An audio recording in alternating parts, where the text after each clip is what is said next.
So this is part two. This is Dr. J. Berk talking about electronic addiction issues. People actually commented positively about my first video, so I'm going to give you some more information. So recently there was some research that found that kids' brains playing electronic video games were similar to adult brains on heroin.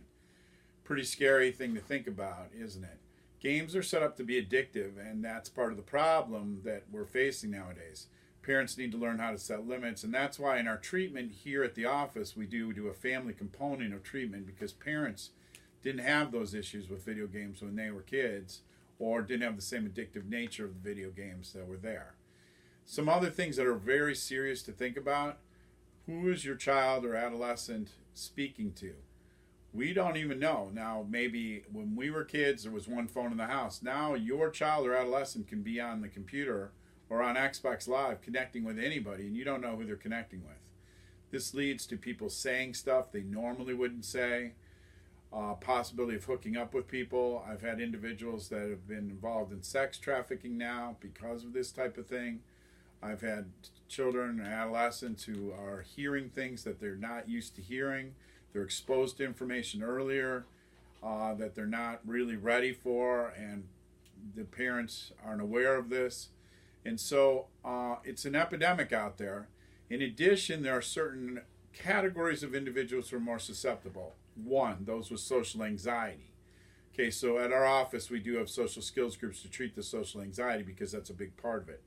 Two, people with autism, because people with autism have the social anxiety and have trouble reading social cues anyhow.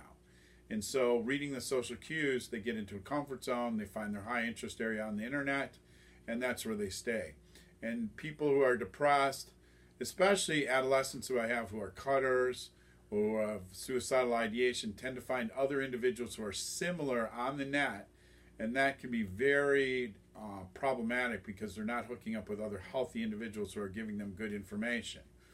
And so it's important that we know who is the child talking to, what kind of information are they getting, and they can be easily swayed by that information that's out there. So I do a lot of coaching of parents because the parents need help on, do we limit the electronics, how do we limit it?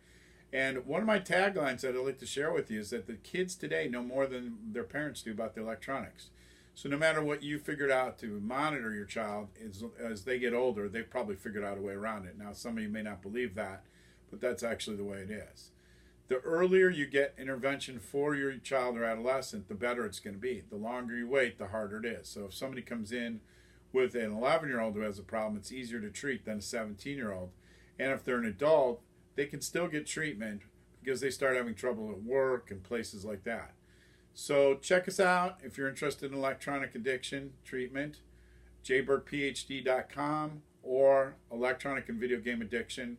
If you check it out, there's a download for parents, and if you register yourself, there'll be updates that come out when you see the subscribe button.